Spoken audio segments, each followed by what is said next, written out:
What is up, guys? I'm coming to you in a little bit of a different format today. As you can tell, I haven't been posting that much on YouTube, or at least as much as I usually do. I like to post once a week just to keep things consistent, both in the content that I'm putting out to you guys, but also to keep myself accountable with this hamster wheel that we call social media. Normally, all of my videos that I post are very scripted. I'm giving out educational information, I'm giving out factual information, and so I script all of my videos so that I am not accidentally saying something wrong. I want everything to be accurate, and for that reason, I have felt like some of my videos maybe feel not 100% authentic, not raw, not natural. And I actually was out to dinner about 2 weeks ago with one of my best friends, and we were having this conversation. She watches a lot of my videos, and she told me that her favorite video I ever posted was my burnout video, where I literally just sat in front of the camera and I talked for a couple of minutes, and it made no sense to me at all. Although that video didn't get a lot of views, I think it was very cathartic for me to just sit down and talk to the camera and talk about things that were a little bit more raw and authentic rather than scripted. It made me think that I want to start doing more videos like this, where I have no script, I have nothing except for my little notes app of very quick bullet points that I wanted to talk about while I'm here, just so I don't get off track, which I am highly distractible. I get off track awfully a lot. So yeah, if you like this little sit down and chat format video, then let me know down in the comments. I'll start doing more of them. Basically, this will be a little update video. What have I been up to? Things I've been thinking about, some projects I'm working on, maybe some like behind the scenes stuff. I don't know. We'll see where it goes. I have about an hour before I have to head out to a new project opportunity walkthrough with this potential client. So I'm gonna make it as quick as possible. So first, I'll just update you guys. What have I been up to? I have not been posting every single week. I've been doing more of an every other week. I mean, the short answer is I have been incredibly busy with my business. I've had an influx of new projects. I've had a lot of old projects that were paused throughout the holidays in January restart again. I've had existing clients come to me with more stuff. I've had referrals from friends. I just like things have been so overwhelmingly busy. I feel so grateful. I don't want this to come off as bragging or boasting, but March has been my highest earning month to date in my business, and that feels so fucking good. I've been working a lot of weekends. Literally, my friends and family and boyfriend have told me, hey, you work every weekend. Maybe you should not work so much because you're starting to freak yourself out. You're starting to get a little stressed. And I agree. I've been working so hard, and it feels really good to have something to show for it, which success is not determined by how much money you make, but it certainly is a very good scale factor of the success that you're having in your business, and also a nice little perk to it and incentive to keep working harder.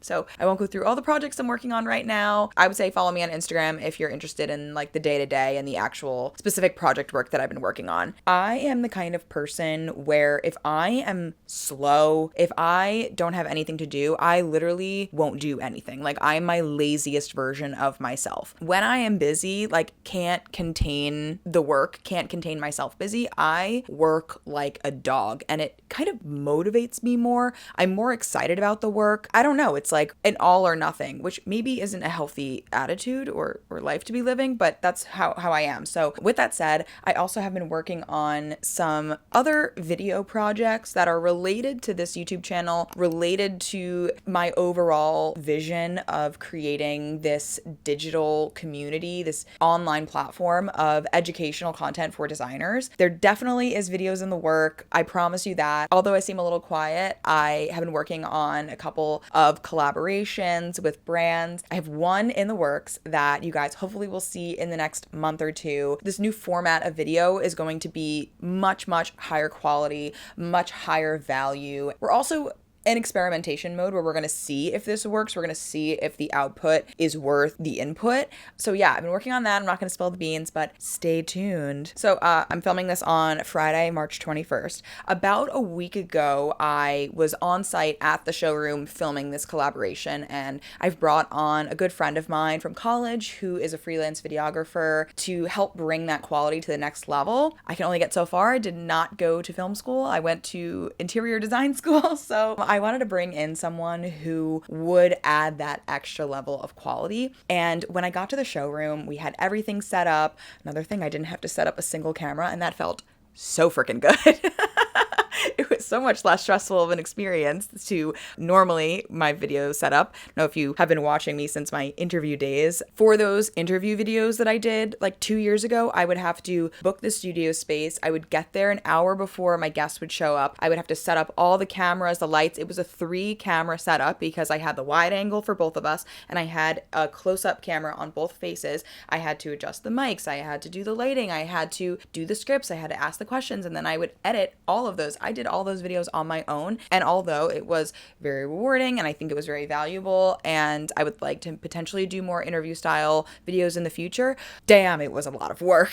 So to show up to a location and not have to set anything up and feel like I have a partner who can help me out with this and who also can help refine my vision, who can give additional ideas and who can give their expertise, wow, it felt so amazing. I remember when everything was set up, he was like, look into the viewfinder and see if you like the setup, see if you like how the background is, the lighting is. And I looked in that viewfinder and I felt like I could cry. Like in that moment, it felt like I am slowly making my dreams a reality. Also, I've noticed my hand's been like this the entire time. I apologize. I'm not Italian. I'm just from Long Island. It feels like with my business, with YouTube, with all of the other things that I'm working on behind the scenes, I am actively taking the steps to my dream life and creating my dream career. I can finally see it. I can see it. For a long time, I believed it, but I only half believed it, and I couldn't see the finish line, or I couldn't see the next goalpost. And I feel like I'm now at this point in my life and in my career where I can see it. We're on that path. And it also might be because I'm turning 30 in 2 weeks. Everyone says, oh, your 20s are the best, don't age yourself, stay in your 20s as long as possible, and turning 30 is like the worst thing that you can ever do, and you're old at that point. And I don't know, like, I don't feel that way at all. I am so excited for 30. I feel like 30 is going to be even better. I'm smarter. I am working harder. I have my own career. I'm following my dreams. I'm kind of living my dream life at this point.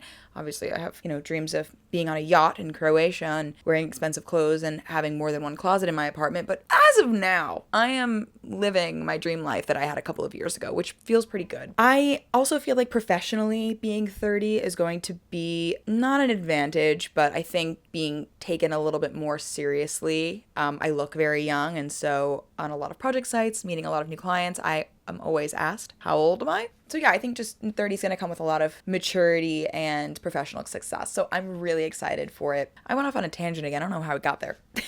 Maybe I am getting old because my memory is not what it used to be. Well, actually, it was never good, but whatever. I feel like I have recently also been in my saleswoman era. And this is something that I was told when I first started my business, or I was thinking about starting my business, from other people who were either in a higher level than me or people that did run their own business. And it was the fact that when you are an entrepreneur, you are first and foremost a salesperson. You have to go out and get business. You have to sell your services. You have to write the proposals. You have to determine the fees. You are single-handedly selling your business, yourself, your services, your whole package. Although I had a small stint as a sales rep, I had a little bit of sales experience from that. I never considered myself a salesperson. I hated the word. I hated being considered a salesperson. I hate talking to sales people that are pushy, and I feel like when you think of sales, you think of the used car salesman. You think of tile sales rep who just won't stop emailing and texting you. So recently, my viewpoint on being a salesperson has completely changed. It's done a 180. And it started from watching Ryan Serhant's Owning Manhattan on Netflix. Bear with me. I've been a huge fan of all of the selling whatever bullshit shows since the pandemic. I think I've watched Selling Sunset probably 30 times start to finish. I'm not even kidding. It's that show that I keep on the background. I've seen it 30 times start to finish. I recently watched Owning Manhattan on Netflix with Ryan Serhant, if you're not familiar. He is one of the most successful real estate brokers in Manhattan, and the show follows him and his team selling homes and having drama and all all the things that come with it. But what I loved about this show versus all of the selling OC, selling Tampa, selling the city, was that you get to see Ryan Serhant in real time closing deals, talking to clients, managing people, all of the things that go into running a business, selling himself, selling his services. It was so fascinating to me that I, of course, ended up watching it completely again with my boyfriend like the next week. So I watched it, the whole thing, twice. I was so just like interested and intrigued by him and his selling style and his personality, and also the fact that he has his own YouTube channel, social media. He has his own production company with his business, which is literally my dream, something I would love to have. Clearly, I love YouTube. I love videography. The following week, I ended up listening to his book, not reading his book, listening to his book on Spotify, Sell It Like Serhant. I have now also listened to that book twice in a row because, oh my God, it has completely changed the way that I think about running my business, being in the CEO role of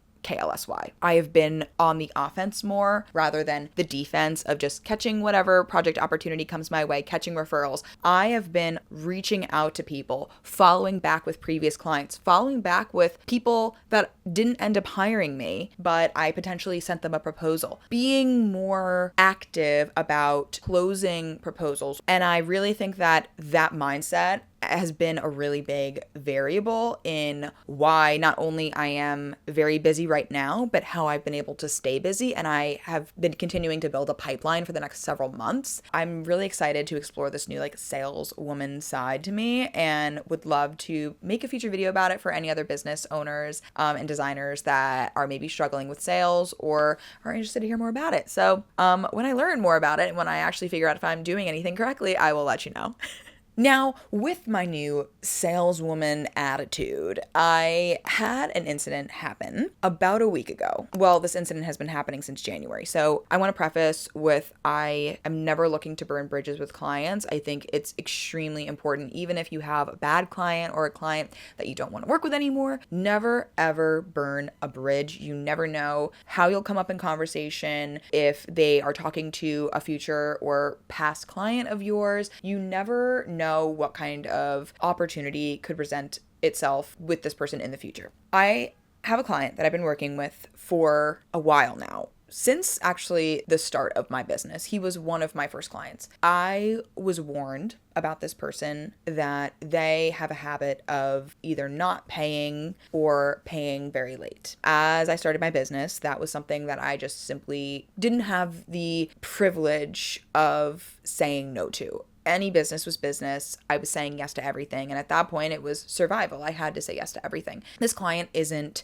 my largest stream of income. They're a smaller stream of income, but they have handed me enough business to the point where I have lowered prices for things. He has haggled me in the past, and I've just kind of taken it because I was a newbie. I was the young girl in the situation, and it's very common, especially for a young woman in a very male-led space, older male-led space like commercial real estate, to be walked all over, be taken advantage, be haggled, and feel like you don't have the confidence to stand up for yourself. Me now in this new empowered phase or season of my business, I had the confidence to finally stand up to this client. Back it up a little bit. Back in January and February, I did a couple of small test fits, a couple of small surveys. Typically how it works is I like to send out proposals ahead of time. I always give my clients cost up front, but however with this client, he is a very do it right now, meet this tenant right now. So there's no time for me to send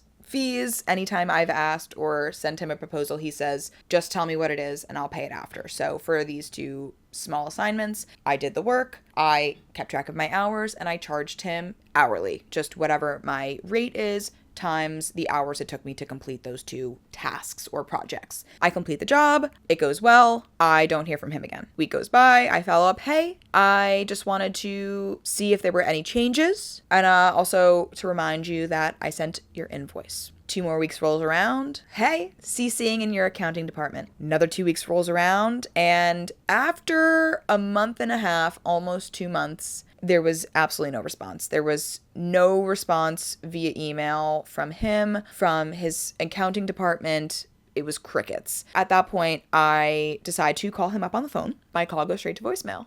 I call again. Maybe there's an issue with the service in the line. I don't know. Goes straight to voicemail again. So at this point, I'm thinking, holy f***, this client is ignoring me, doesn't want to pay me, and has now blocked my number. Last year, Kelsey would have just eaten the $1,800 that I was owed, but new empowered sales businesswoman Kelsey said, no, I am not going to be walked all over, and I am going to collect the money that I earned. I marched my tiny tush down to his office, unannounced. Well, how was I going to announce it? He wouldn't answer my emails or my phone calls. I sat in the waiting room for 20 minutes. After 20 minutes, I was finally let into his office. And for the next 15 minutes, he proceeded to haggle me, to tell me that my rates are too high. He told me that if I took 50% off of what my fee was, that he would pay me right now. And my response was, no thanks, I will wait for the full amount. It was uncomfortable and it was a little terrifying, but at the end of the conversation, I stood my ground. And a week later, I got checks in the mail for the full amount. I feel so proud of myself, incredibly proud of myself for standing up for myself, for sticking by my skills, my value, knowing my value, and knowing that I provide a service that is valuable to my clients and that is helping my clients make money. Business is really hard, and there are things like this that you never anticipate and you hope never has to happen, but it does. And I think just putting on my big girl pants and acting as if I am